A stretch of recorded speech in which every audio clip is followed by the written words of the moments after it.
Imagine-se saltando de um penhasco, imerso no rugido ensurdecedor do vento, ao voar a 150 milhas por hora.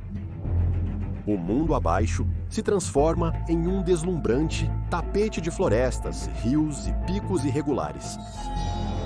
Seu corpo luta contra o vento, seu coração pulsando forte nos ouvidos. Você se prepara mentalmente para como será seu pouso caso algo dê terrivelmente errado. Você está em queda livre, com o paraquedas falhando ao abrir. Seu corpo está tenso e os músculos tremendo. Você está tonto de pânico enquanto o chão rapidamente se aproxima de você. E então há apenas escuridão. Eu nunca faria wingsuit, mas algumas pessoas se envolvem em atividades arriscadas como essa. Eles obtêm sua dose de adrenalina ao voar pelos ares. E para as pessoas nesta lista, foi a última vez. Como sempre, recomenda-se discrição ao espectador. Este vídeo ganhou destaque global por capturar um feito realmente notável. Em 23 de abril de 2014, Graham Dickinson, um renomado wingsuit flyer canadense, realizou um salto base ilegal e audacioso do teleférico de pico a pico de Whistler. No início do vídeo, onde Graham está prestes a saltar do teleférico em movimento, tudo parece normal em uma aventura que estava longe de ser comum. Com sua câmera de capacete ligada, ele até deu uma mordida casual. Aqui vamos nós, antes de decolar, sem ter noção da atenção global que essa façanha receberia. Nascido em 1988, Graham Dickinson logo se destacou nos esportes radicais. Conhecido por ultrapassar os limites do voo de wingsuit e do salto de base, ele acumulou mais de 2.250 saltos de base até o momento de seu último voo, o que mostrou sua vasta experiência e dedicação ao esporte. Mesmo entre os aventureiros de wingsuit, Graham era conhecido por ser especialmente audacioso e corajoso, como demonstrado pelo seu salto ilegal de gôndola que viralizou. Seu espírito destemido e habilidade em manobras arriscadas foram reconhecidos por federações de wingsuit em todo o mundo. Avançando para 25 de janeiro de 2017, Dickinson estava na China, buscando novos pontos para a base jumping e se preparando para competições futuras. Neste dia em particular, ele pretendia voar através do Portão do Céu, uma formação natural de caverna com 400 pés de altura no Parque Nacional da Floresta da Montanha Tianmen, Zhangjiajie, província de Hunan. O voo exigia controle preciso e habilidade excepcional, que, como eu disse, Dickinson era bem conhecido por possuir. Enquanto ele planava sobre a deslumbrante paisagem da Montanha Tianmen, a câmera registrou seu perfeito trajeto de voo. No entanto, algo deu tragicamente errado durante sua descida. Apesar de sua experiência, o trajeto de voo de Dickinson desviou, levando-o a uma descida rápida e incontrolável. Em um momento, o que deveria ter sido um voo inovador tornou-se um obituário. As imagens, do ponto de vista de Dickinson, o mostram navegando perigosamente perto dos penhascos. Quando ele começou a perder o controle, o pior aconteceu. Ele colidiu em alta velocidade com um penhasco enquanto navegava. Sua câmera capturou o momento aterrorizante logo antes do impacto e então ficou preta. O corpo de Graham Dickinson foi encontrado por uma equipe de 40 socorristas no dia seguinte. Ele foi encontrado totalmente equipado, indicando que havia se preparado meticulosamente para o salto. Mesmo com seu planejamento minucioso e vasta experiência, ele não evitou o acidente fatal. A World Wingsuit League, onde Dickinson competiu e ganhou inúmeros prêmios, postou uma homenagem sincera em sua página no Facebook, descrevendo-o como uma lenda no esporte e elogiando suas contribuições para o voo de wingsuit. Como os outros em nosso episódio de hoje, a morte de Graham Dickinson não foi apenas uma tragédia pessoal, mas também um lembrete contundente dos riscos inerentes ao esporte extremo de voo de wingsuit. O voo de wingsuit, muitas vezes chamado de voo de Birdman, é um dos esportes extremos mais emocionantes e perigosos. Envolve o uso de um traje especialmente projetado que possui asas de tecido entre os braços e as pernas, permitindo ao piloto planar pelo ar. Este traje transforma o corpo humano em uma forma aerodinâmica, permitindo o voo horizontal em alta velocidade. Um wingsuit consiste em um macacão com painéis de tecido que criam superfícies semelhantes a asas entre os braços, pernas e tronco. Os wingsuits são feitos de materiais resistentes, como nylon, projetados para maior estabilidade e controle durante o voo. Os pilotos usam capacetes, óculos e, frequentemente, têm câmeras para gravar seus voos. A peça final e mais crucial do equipamento é o paraquedas. No final de um voo de wingsuit, o piloto aciona um paraquedas para desacelerar e pousar em segurança. O sistema de paraquedas do voo de wingsuit é similar ao do paraquedismo, com um paraquedas principal e um reserva para emergências. O voo de wingsuit exige movimentos corporais precisos para controlar a trajetória. Ajustes sutis nas posições dos braços e pernas podem alterar significativamente a direção e estabilidade do voo. Os voadores usam seus corpos para direcionar, ajustar a velocidade e gerenciar a altitude. O treinamento para voo de wingsuit geralmente começa com paraquedismo. Os futuros pilotos de wingsuit devem fazer vários saltos de paraquedas para dominar as técnicas básicas de queda livre e implantação de paraquedas antes de considerar usar um wingsuit. Esse treinamento assegura que eles estejam à vontade no ar e saibam lidar com emergências. O apelo do voo de wingsuit reside na sensação de voo e nas vistas de tirar o fôlego. Os voadores sentem a emoção de planar em alta velocidade sobre paisagens deslumbrantes como montanhas, florestas e vales. No entanto, essa emoção vem com riscos substanciais. Um dos principais riscos no voo de wingsuit é a proximidade com obstáculos. Muitos pilotos de wingsuit praticam o voo de proximidade, voando perto de penhascos, árvores e outros elementos do terreno. Isso adiciona uma camada extra de emoção, mas também aumenta o risco de colisões. Outro risco significativo é o acionamento do paraquedas. O acionamento tardio ou incorreto do paraquedas pode levar a resultados catastróficos. Mesmo com treinamento adequado e experiência, a natureza imprevisível das condições de voo pode levar a sérios desafios. E como a história de Graham claramente nos mostra, apesar do treinamento avançado, experiência extensa e preparação minuciosa, até os voadores mais habilidosos estão vulneráveis a acidentes fatais. A montanha Chenman, onde Graham caiu, era um local cobiçado por pilotos de wingsuit, conhecido por sua paisagem de tirar o fôlego e terreno desafiador. A montanha já havia tirado a vida de outro piloto de wingsuit, o húngaro Viktor Kovács. Em 2013, o que apenas mostra a extrema dificuldade e risco associados ao voo nesta área, muitos pilotos de wingsuit desistiram quando perceberam as imensas exigências físicas e mentais do esporte. Mas para alguns, um último voo pode realmente ser a última coisa que fazem vivos. Violeta Roslin era uma experiente piloto de wingsuit sueco-polonesa, conhecida por sua paixão e dedicação ao esporte. Ela era uma ávida base jumper, desde que começou a praticar paraquedismo aos 19 anos.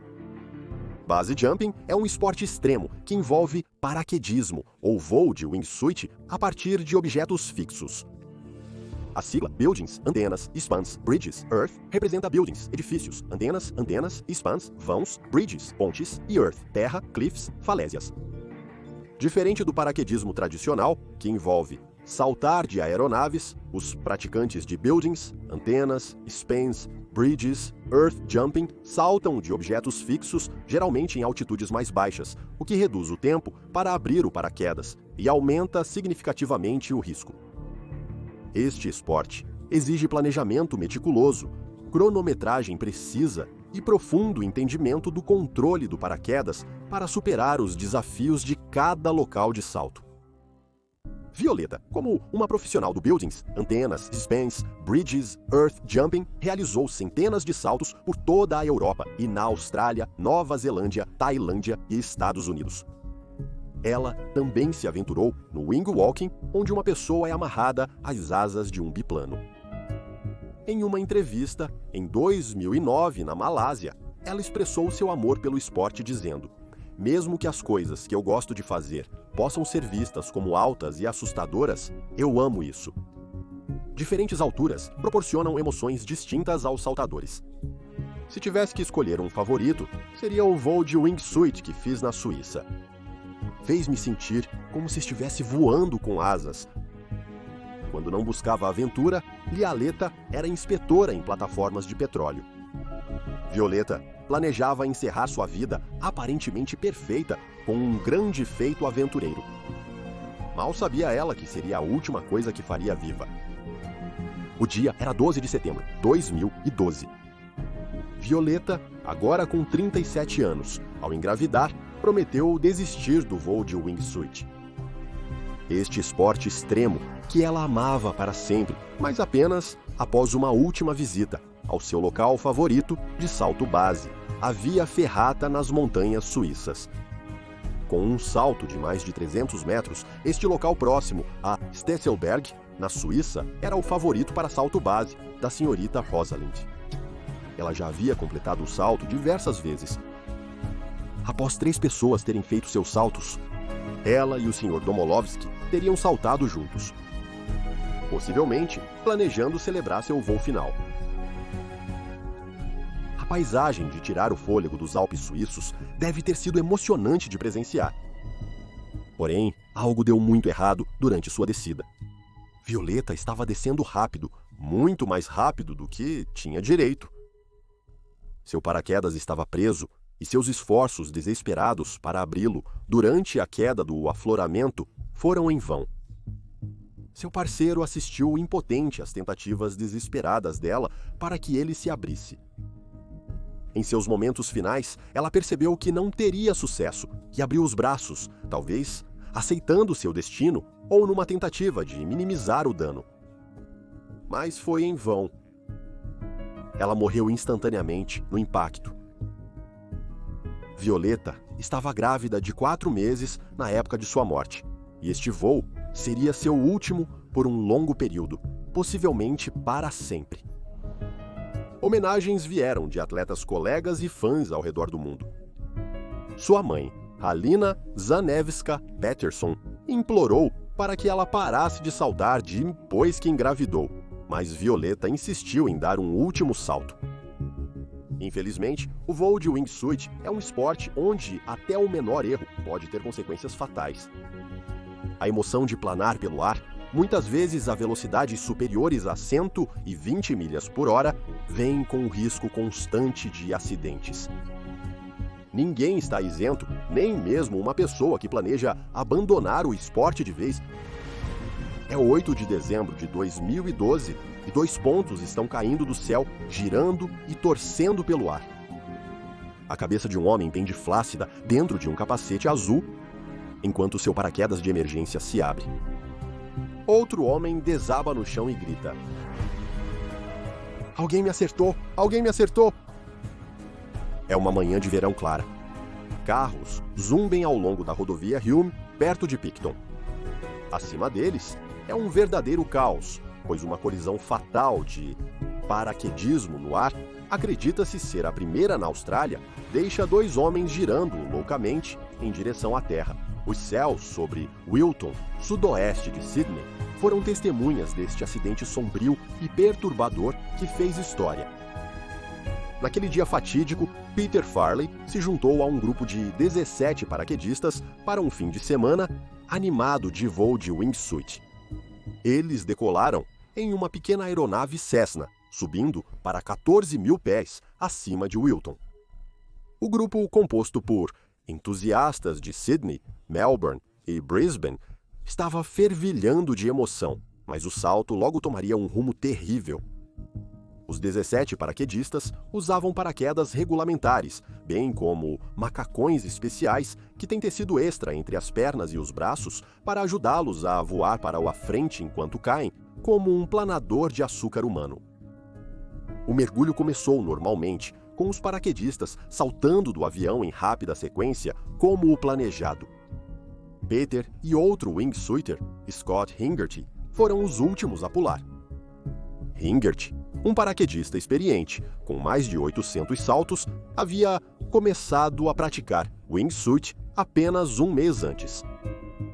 Enquanto voavam, o desastre aconteceu literalmente 39 segundos após o salto de Scott.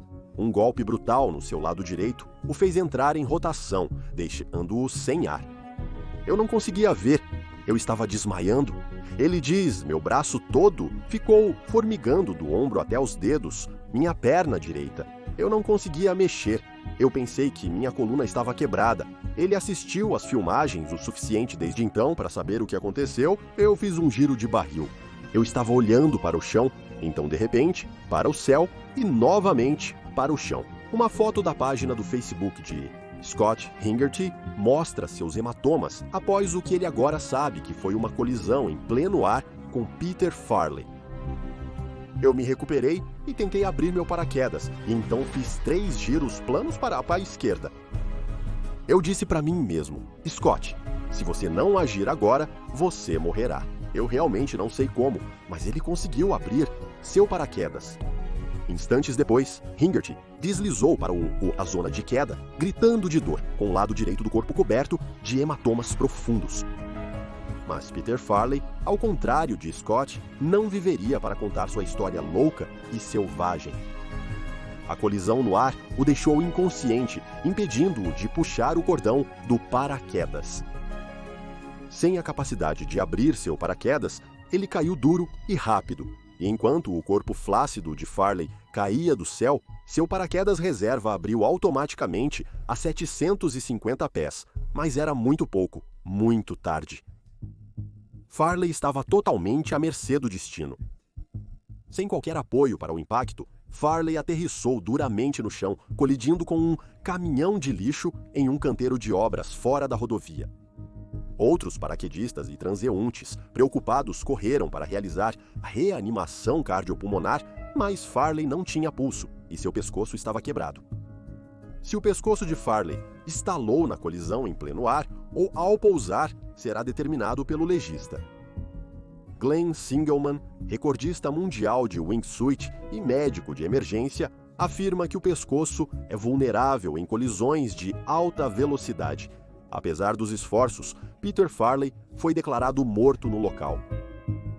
Agora há várias bandeiras vermelhas sobre o incidente.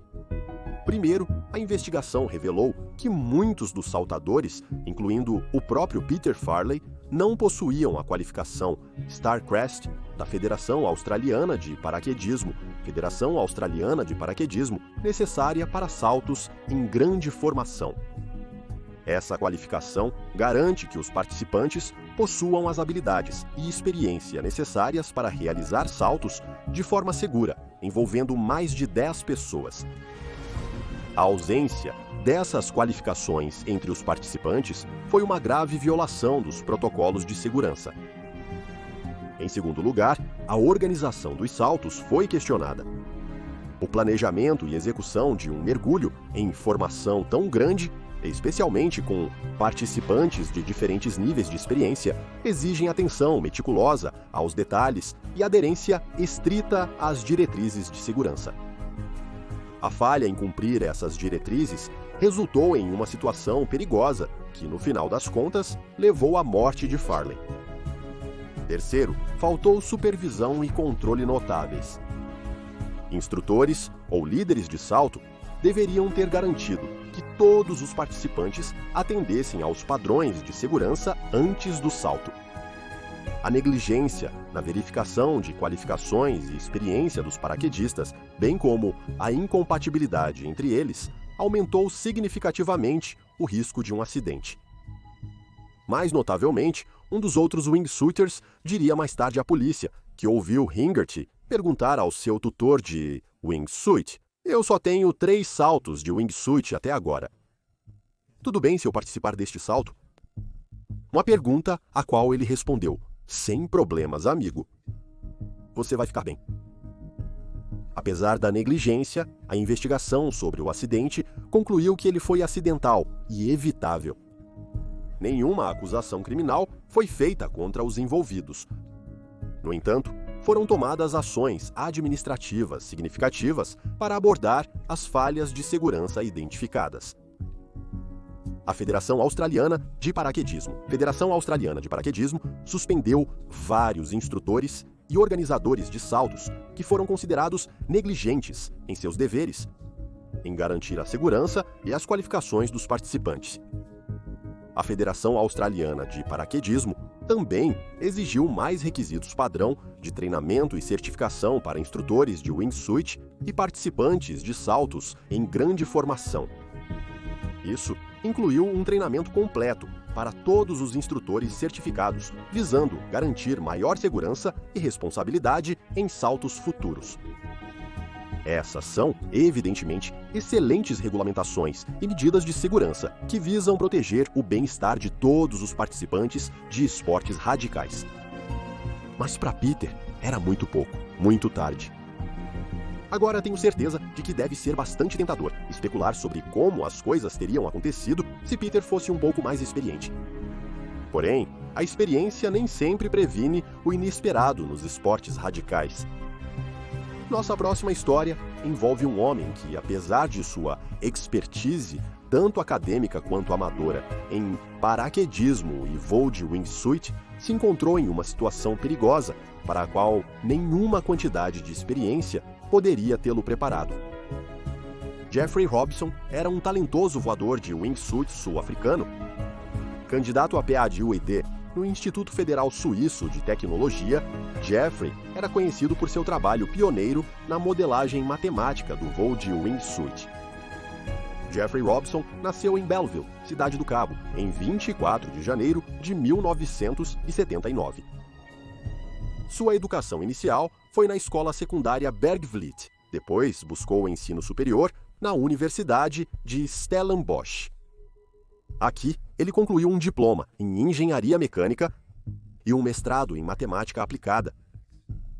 Ele aprofundou seus estudos no prestigioso Instituto Federal Suíço de Tecnologia, em Zurique, onde embarcou em um projeto de doutorado inovador sobre o funcionamento do aerofólio de um traje de asa em diferentes velocidades de deslizamento. Após terminar os estudos, Jeffrey se aventurou brevemente no setor financeiro em Londres, realizando análises estatísticas para o Banco de Tóquio. Embora isso pagasse as contas, Jeffrey se sentia preso, insatisfeito com sua vida. E assim, ele redirecionou seu foco para combinar sua expertise acadêmica com sua paixão por esportes radicais.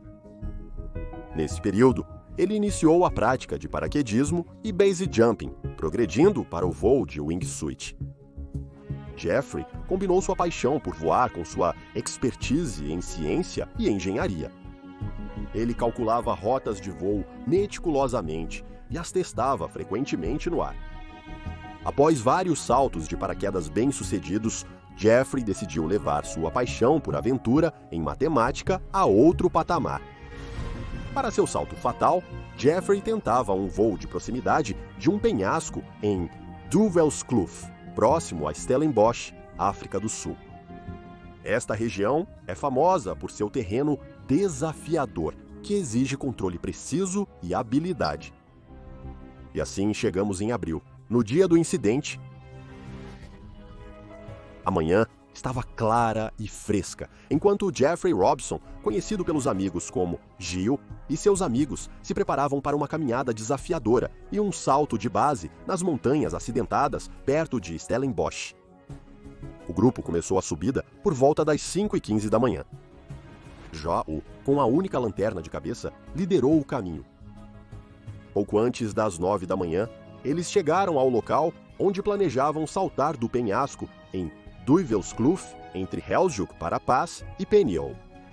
Enquanto Lacey e O'Connor se preparavam para um salto base tradicional da face norte do penhasco, Robson colocou seu wingsuit. Este traje aumenta a superfície corporal, permitindo que o usuário plane por longas distâncias. Gil, como um paraquedista experiente e entusiasta do voo de wingsuit, planejou cuidadosamente este voo. Ele estava experimentando uma nova rota e também testando ideias de seus estudos de doutorado. Sua pesquisa envolvia cálculos muito detalhados sobre como os wingsuits voam, usando dados de sistema de posicionamento global e sensores que medem posição, movimento e condições ambientais como pressão do ar.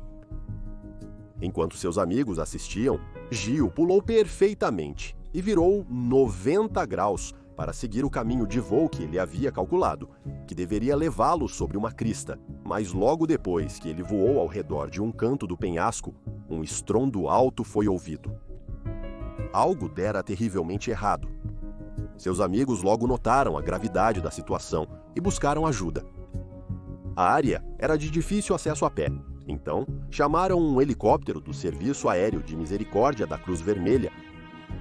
Infelizmente, quando a ajuda chegou, Robson já havia falecido, pois seus ferimentos eram muito graves. Apesar de sua cuidadosa preparação, uma rajada de vento inesperada alterou a trajetória de Jeffrey durante o voo. Incapaz de corrigir sua rota, ele colidiu com o lado de uma crista, resultando em um impacto fatal. Este incidente revelou o caráter imprevisível do voo de wingsuit, onde pequenos erros podem resultar em desastre. A morte de Jeffrey foi uma grande perda para as comunidades acadêmica e de wingsuit. Ele era muito respeitado por suas contribuições científicas e espírito aventureiro.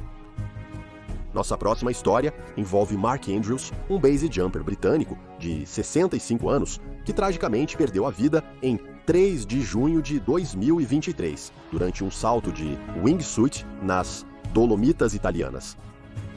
Mesmo tendo começado tarde no esporte, em 2014, Mark era conhecido por seu espírito destemido, tendo completado mais de 600 saltos.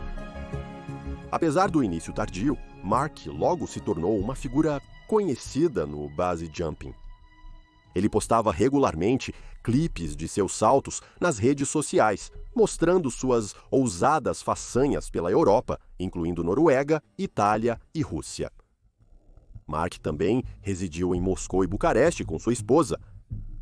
Como engenheiro aposentado, ele abraçou o estilo de vida cheio de adrenalina do base jumping com notável entusiasmo. No dia de seu salto fatal, Mark decolou de Paganella, um local popular e desafiador para a base jumping perto de Trento, Itália. O acidente ocorreu numa clara manhã de sábado. Ao que parece, Mark foi sozinho ao local para se preparar para mais um salto emocionante. Após fazer uma última verificação preliminar, Mark pulou. Provavelmente, ele deve ter sentido a emoção do salto correndo por suas veias nos primeiros segundos, mas apesar de sua vasta experiência, algo deu terrivelmente errado. Quando ele pulou, uma forte rajada de vento o pegou de surpresa, alterando sua trajetória e empurrando-o perigosamente perto da face da rocha. Testemunhas viram ele lutando para retomar o controle, mas o vento estava muito forte. Ao descer rapidamente, Mark colidiu com uma saliência de rocha, perdendo ainda mais o controle. Em uma tentativa desesperada de se estabilizar, ele acionou seu paraquedas. Infelizmente, o acionamento foi tarde demais e ele continuou a rolar pela face da rocha. A colisão com a borda já havia causado ferimentos graves e a queda subsequente garantiu que havia pouca chance de sobrevivência. O corpo de Mark foi visto caindo descontroladamente pela face da rocha e seu paraquedas só foi parcialmente acionado. Ao chegar, os serviços de emergência constataram que ele não resistiu ao impacto. Seu corpo foi resgatado por um helicóptero na montanha e levado a um hospital próximo. Ironicamente, o trágico incidente ocorreu perto do mesmo local onde outro base jumper britânico, Dylan Morris Roberts, havia morrido exatamente um ano antes. As circunstâncias exatas em torno de sua morte ainda estão sendo investigadas pelas autoridades locais. A área onde ocorreu o acidente de Mark é conhecida por sua dificuldade e é considerada adequada apenas para especialistas, pois os primeiros 700 pés da descida são particularmente perigosos, com saliências de rochas e árvores que exigem uma navegação precisa. Até saltadores experientes alertam sobre condições de vento perigosas que aumentam o risco. Mas a morte de Mark Andrews mostra mais um risco associado ao base jumping, a imprevisibilidade do ambiente. Até os saltadores mais experientes podem enfrentar desafios imprevistos, como mudanças repentinas de vento, que podem alterar drasticamente um salto planejado. Apesar das precauções, o esporte extremo permanece mortal devido aos elementos incontroláveis.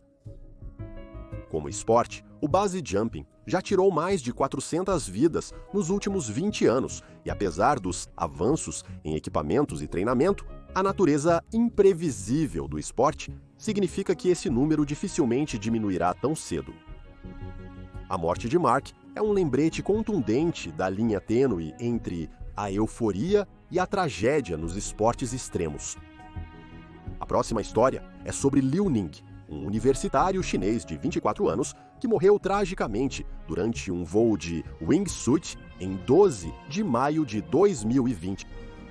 Liu era um experiente voador de wingsuit, participando do documentário nas cênicas montanhas Zhangjiajie, na província de Hunan, China.